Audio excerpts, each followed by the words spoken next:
Hi, welcome to the Producers Guild conversation with the creative team behind In and of Itself.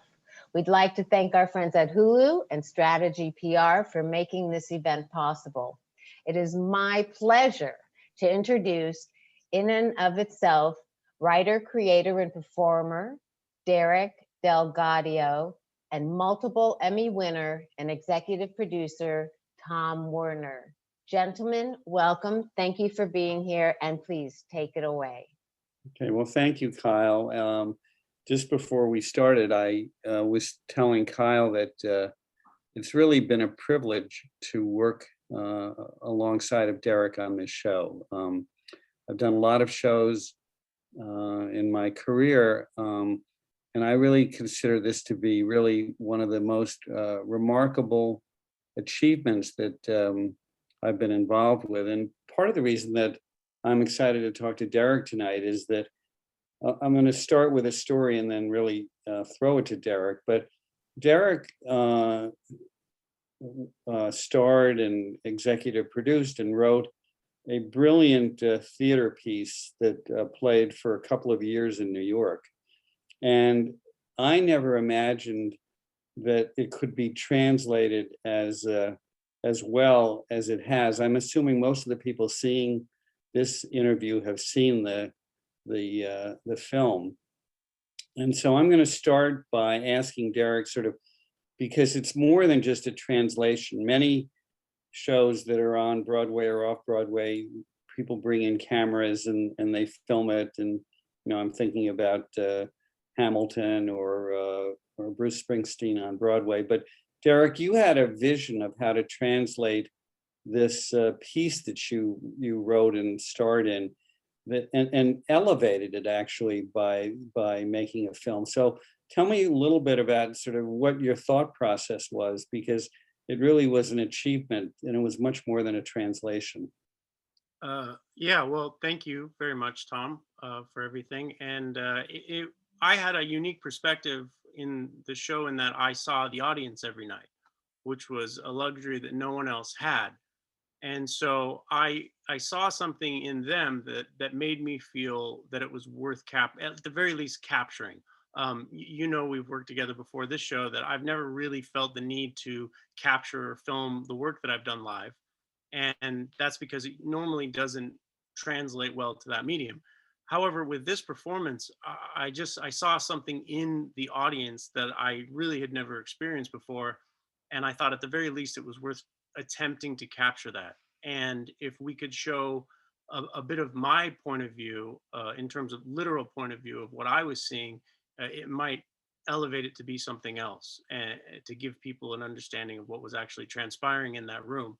I also knew that the entire run of the performance was technically one show for me. I didn't feel like it was one performance and then another performance and then another. I felt like all of it, the entirety of it, was the performance. And I knew that with the film, we could show that. We could give people an idea of what the entire picture was, rather than just fragments night after night after night.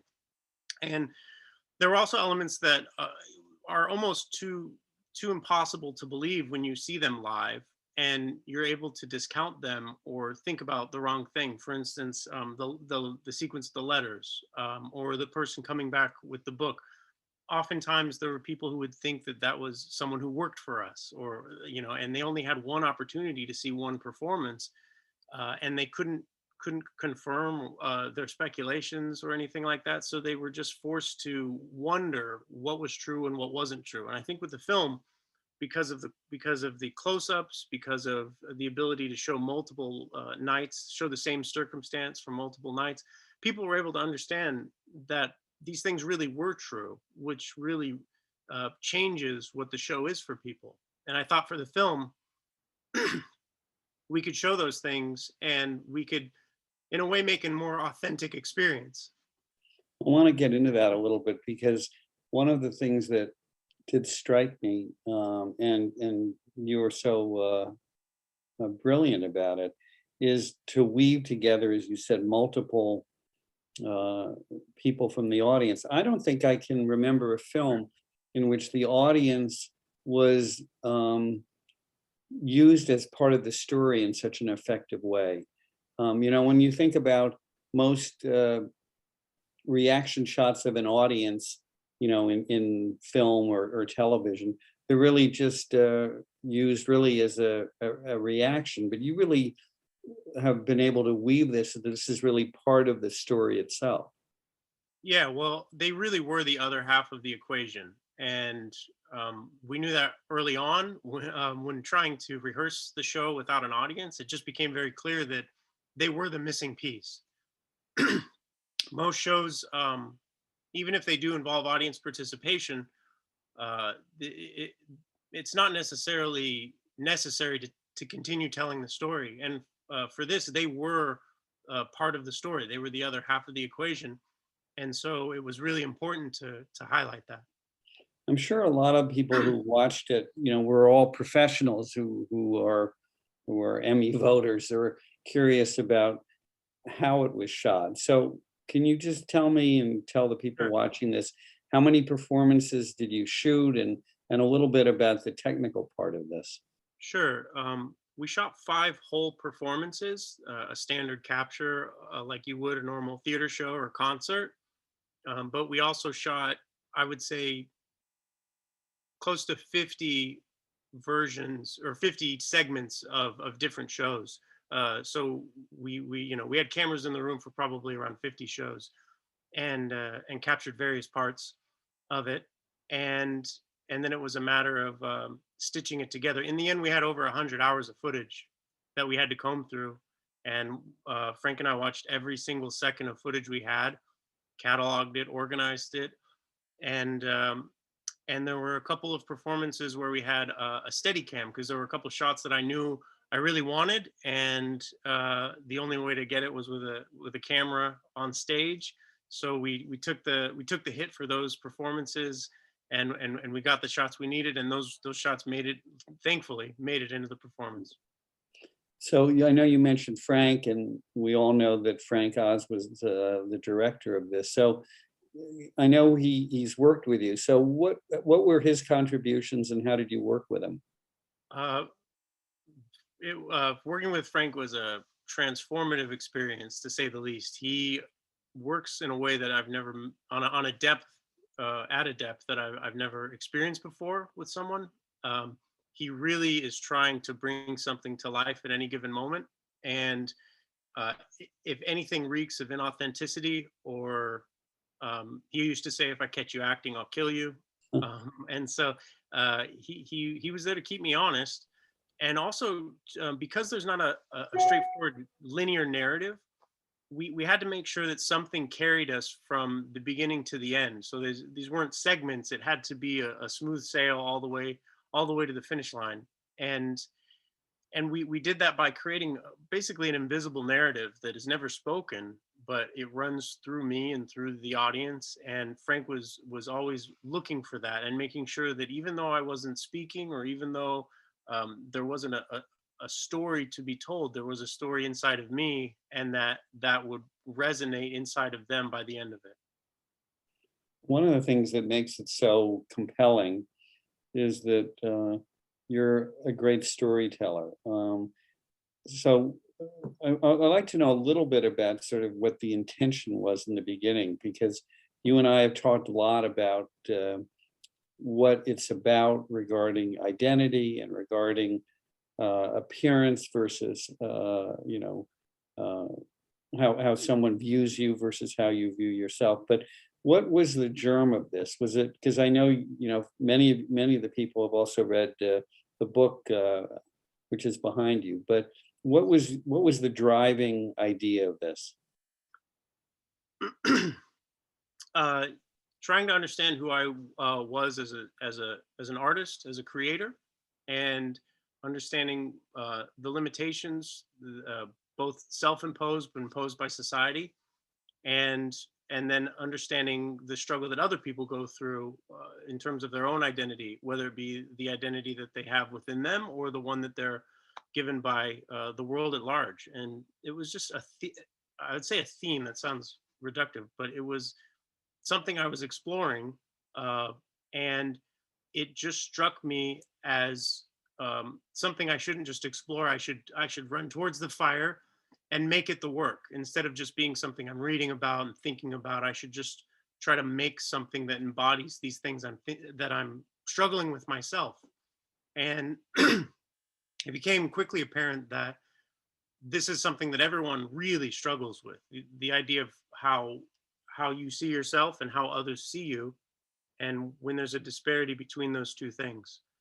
And that's when I really got serious about what this was, and how it obviously couldn't just be a show about my own personal narrative and struggles of who I am and what I want to be and what I want to do in this world, but also everyone's struggle of who we are and the responsibility that we have in shaping each other's identities. Well, you know, it starts again. I'm assuming most of the people who are watching this have seen the film, but it starts with this very moving device where the audience comes into the theater, or you know, in this case, you know, the film, answering the question, I am blank, right? And this was something that you right away are participating, because you're making a decision whether you're a beekeeper or you're a father, or you know, whatever. But that was a. Can you tell me a little bit about sort of what the genesis of that was? Uh, I wanted them to start with the same crisis that I had, and I wanted that on their mind before I stepped foot on stage, to try to level the playing field in a sense, and to get a head start as to what I was trying to communicate to them. So I wanted them to be confronted with this question that I was struggling with, um, before I ever said a word. And so the idea was to have it be before they even enter the theater, to get them to start thinking about this question of who are you? How do you see yourself? How do you think others see you? And what happens if the thing you wanted to be is not available to you? Then what else are you going to be? And obviously, I knew that there would be some people who took that question very seriously, and obviously some people who just went to a theater to have a good time and chose something like pirate or ninja. Um, but that also says something about you. And so I just wanted to engage them and start the dialogue before I ever said a word. And I actually, the way I think about it is a show begins the moment someone hears about it. And so even with the ad campaigns that we did, you know, we designed them. I was heavily involved with making sure that we got people thinking about these questions before they even knew what the show was about. Well, I want to just compliment you, because I think, I mean, as you know, I've now probably saw the show almost as many times as anybody, but Yeah. I'm always surprised at the way that you weave that question into the performance and then end it in a very surprising way. I mean, if you had ended it in a different way, it still would have been a very powerful opening, but it just ties together so well when you end the show the way that you ended it, and it really just completes the circle. Well, that's kind of I mean, it's not a secret because I've said it before, but the secret of the show is that it's not really about me. It's about you. It's about everyone. And I'm I understand that because of the nature of performing a show and being on stage and talking, people are going to assume, because of the stories I'm telling, that this is really about me. And the stories are, and they're true, but they're really a proxy for you to enter these ideas and to explore them through your own lens and who you are. And so the show is always about them. And all I have to do is reveal that to them by the end of the show. And they didn't know that that's the entire foundation of it, is them. But it comes as a shock to people when I turn the arrow of attention away from myself and onto them, and which comes a little over halfway through, and start really showing them what this evening, what this experience was actually about, and put put it all on them. I think that part of what makes the film resonate so much is that it makes you slightly uncomfortable too, Yeah. because it's, you know, I know for example, when the part of the show when you were reading a letter from somebody, Mhm. that inevitably this is a moment where you almost feel like you want to to see somebody be that affected is really quite unusual. Yeah. And we all work in entertainment where you feel some way that it's manufactured, but the honest reactions, the authenticity of it actually sometimes makes you feel uneasy because you're Yeah. watching somebody have a moment that you feel is private, and yet Yeah. you're participating in it. Yeah, it is a strange thing to evoke uh, that strong of a reaction from someone, and I wouldn't be comfortable doing it had I not been vulnerable and myself, and expressed and exposed so many things about myself prior to that. That I feel is very important to show them that I would never ask them to do anything I wouldn't be willing to do. And also, you know, I always everyone had a choice. It's I don't know. It is in the film. I asked them if they want to share this, and I would say out of the 700 some shows we did total, I had two people I think prefer not to share what they were reading, and that was fine. I was happy to let them keep that for themselves. Um, but yeah, it is asking a lot of someone without them knowing a lot is being asked of them, and it just makes me feel a great deal of responsibility for what I'm doing and for caring for them and honoring honoring them in those moments, to make sure that it doesn't violate their trust in any way.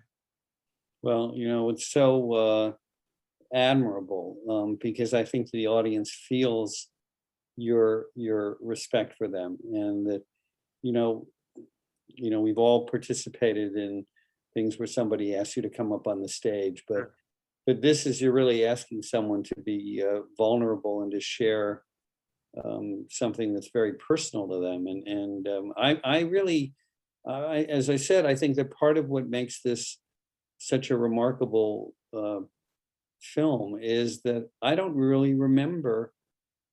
Um, you really are charting a path here that I don't really remember something that's akin to this. Do you have any sort of antecedents? Were there things that sort of you were reminded of as you were developing this? N- no, because anytime it felt like it was going in a direction that we'd seen before, I would always change course. And so I felt like it needed to embody the ideas of the show, which meant creating a magical creature of sorts, something that had a snake for a nose and tree trunks for legs and a wall for a body. I wanted that to be the show, and so it needed to be something that I at least hadn't seen before, and hopefully hadn't existed before, to really become what the show was about. Have you? What was the reason for the title? What was your thought behind that? Yeah, I it was kind of the last thing. It was the finishing touch. It was the last thing that to come up with. It was untitled Derek DelGaudio project for months and months and months. And I every title that I applied to the work made it too much of that thing, in a way that it, I don't know, it's solidified what it became, in a in eh, for instance, the Rulatista is an obvious choice for a title, but calling it that makes it easier to then describe what it's about. Well, it's about a guy who steps on stage and takes risks and puts metaphoric bullets into metaphoric chambers, and you could hear how someone could start to unpack it and explain it, even if it's not entirely accurate. It just gives them something to hold on to in a way that I didn't want to. I wanted everything to feel like sand. I wanted them to feel like they could stand up but weren't that comfortable running, and didn't necessarily know if it was, what it was. And when I came to In and of Itself, and this idea of something that is intrinsically its own thing, and has its own value. It just felt clearly ambiguous in a way that was appropriate, and it felt that it left room for people to still explore what this thing is, even in the title, rather than putting a clean label that allows people to define it. I didn't even want that. So do you have any anecdotes about the shooting of it that would be fun to share? The shooting of it was pretty, uh, I wouldn't say effortless. It was very difficult and over a year or so. But we did have things happen. Like for instance, if you look at if you look in one of the book section, you'll notice the book is all of a sudden the book that they're holding is covered in sparkles, in Mhm. colorful beads, sequins, and that's because one of the book people decided to take it upon themselves to bedazzle our book and give it a dust jacket, a very bright, sparkly dust jacket, which was thoughtful, except it really made continuity an issue for for cutting scenes together, and all of a sudden this bright sparkle, a disco ball of a book would start appearing in the cuts, and it was one of the few days that we actually filmed the 5 shows, and so and it was a good day too, so that was interesting. um but the we had this wasn't during filming, but when I had early on in the performance, I had a girl take a volunteer to come back the next day, and she came back the next day with her twin sister, and they took over my stage and did like a 10-minute musical number, and they did a song and a dance, and they brought a boom box up, and that was their book reading, was this musical number that they did, and it was it was awful, uh, but but no one knew that everyone assumed that I wrote this because we were new to New York, and this clearly is, there's no way that someone would let this happen on their stage, so this is clearly a choice that this man is making to have this bizarre Charlie Kaufman, or Andy Kaufman-esque performance, and it really confused a lot of people early on, and so I have many things like that happen. So I'm sure you've gotten a lot of compliments from other people in the industry, because I've uh, been called by lots of people who just were so impressed with it. But is there any specific kudo that you received that meant a lot to you? Oh, that's a good question. Um, I uh, Werner Herzog came early on and was very complimentary, which was which was surreal and nice. But no, I everyone everyone's been really nice about it, and I've I just, yeah, I mean, they've RuPaul came and was I was unexpectedly moved by how much Ru enjoyed the performance, and just got it on a really, obviously, deep level. And growing up in my household, which is a weird thing to say, but Ru is one of the few icons of that world. With my mom being gay and stuff, that like few people like that I knew of that existed outside of my household. So that was a nice moment. Getting to talk to Ru after the show and And how did stuff Stephen like. Colbert? You didn't know him at the beginning of this, right? Oh, um, no, no, no. We had met once on his show. I did his show. I came as a guest, and then we had dinner, and but that was it. I did not know him, and he. Are you sorry? What was the question? Well, I was just saying that he was somebody that because he fell in love with your work as an artist, developed a relationship with you and Yeah. decided to come on board and produce this. Yeah, it was really amazing to have him agree to that. We had tried, as you know, going all over town to find someone to help actually uh, make this thing, and was just striking out left and right.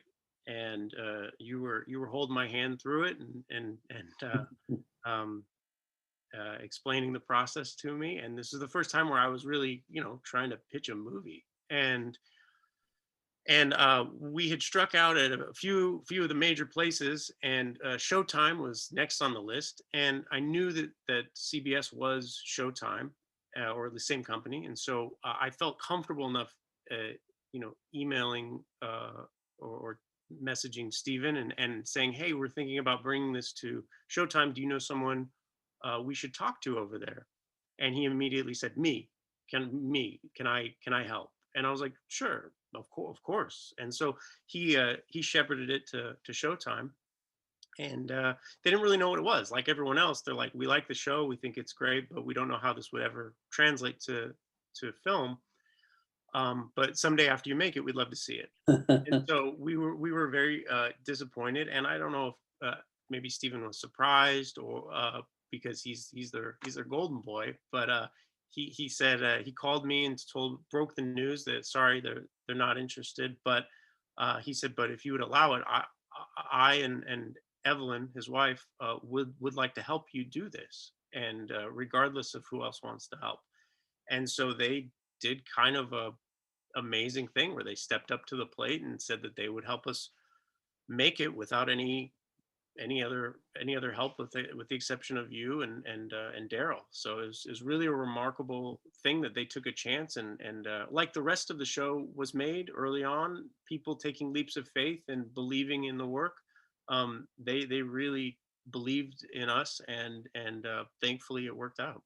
Well, I'm sure almost everybody who is watching this will be interested in sort of how you move forward with your next endeavor. But the show itself morphed a little bit during its run, right? I mean, Yeah. if you looked at or certainly since I saw some of the early shows and some of the later shows, are you aware? Because sometimes you're so close to it you don't see it. But do you have any thoughts about how it morphed during the 2 years that it ran?